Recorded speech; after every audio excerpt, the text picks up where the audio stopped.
যদি আপনাদের জানাতে চাই যে গণভোটের রায় বাস্তবায়নের দাবিতে যে আমরণ অনশনকারীদের সমর্থন জানাতে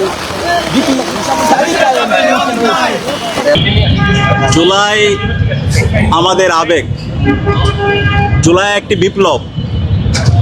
যে জুলাইয়ে আমাদের 2000 ভাই বোনরা জীবন দিয়েছে, আমাদের 40,000 ভাই বোনরা গাজী হয়েছে, শুধুমাত্র ক্ষমতার পালাবদলের জন্য না, শুধুমাত্র সংবিধান সংশোধনের জন্য না।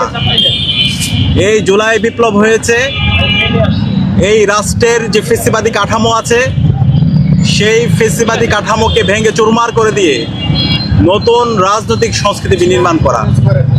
আমরা যে গত 55 বছর জুড়ে বাংলাদেশে যে একটি আনসিভিলাইজ স্ট্রাকচারের মধ্যে দিয়ে গেছি, যে স্ট্রাকচার আমাকে আয়নাঘর তৈরির বৈধতা দেয়, যে স্ট্রাকচার আমাকে গণতন্ত্রহীনতার বৈধতা দেয়, যে স্ট্রাকচার আমাকে বিচারিক হত্যাকাণ্ডের বৈধ দেয়, যে স্ট্রাকচার আমাকে ক্রস ফায়ার মাধ্যমে বিচার বহির্ভূত হত্যাকাণ্ডের বৈধতা দেয়, এবং যে স্ট্রাকচারের মাধ্যমে সাপের মতো করে মানুষকে পিটিয়ে হত্যা করে নৃত্য করা যায়, যে স্ট্রাকচারের মাধ্যমে আলেম ওলামাদেরকে হত্যা করে সেটার বৈধতা দেওয়া যায়, সে স্ট্রাকচারের বিরুদ্ধে, সেই ফেসিবাদী কাঠামোর বিরুদ্ধে, সে অন্যায়ের বিরুদ্ধে, সেই রাহাজানের বিরুদ্ধে 24-এ একটা গণবিপ্লব হয়েছে।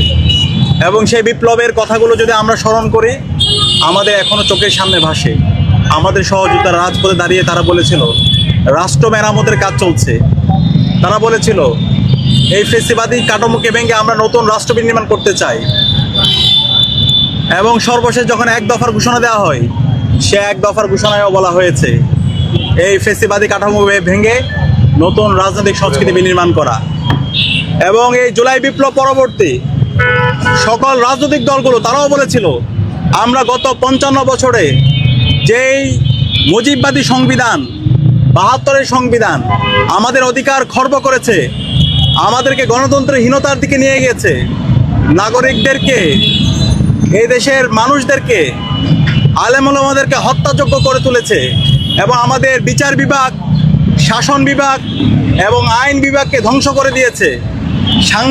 আমাদের যে সাংবিধানিক যে প্রতিষ্ঠানগুলো আছে, সেই সাংবিধানিক প্রতিষ্ঠানগুলোকে দলীয়করণের মাধ্যমে ধ্বংস করা হয়েছে। সেটা আমরা আমূল পরিবর্তন করব। এবং দীর্ঘ ফেসিবাদী বিরোধী আন্দোলনে সকল রাজনৈতিক দলগুলো ভিকটিম ছিল।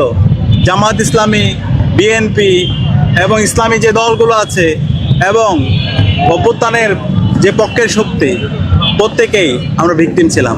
এবং জুলাই বিপ্লব পরবর্তী এই নতুন রাষ্ট্র কাঠামো বিনির্মাণ করার জন্য ওই সময়ের অন্তর্বর্তীকালীন সরকারের উদ্যোগে জাতীয় ঐক্যমত্য কমিশন গঠিত হয়েছে। এবং জাতীয় ঐক্যমত্য কমিশনের দিনের পর দিন মিটিং হয়েছে। এবং সেই মিটিংয়ে আজকে যারা সংসদে বসেছে, আজকে যারা সরকার দলে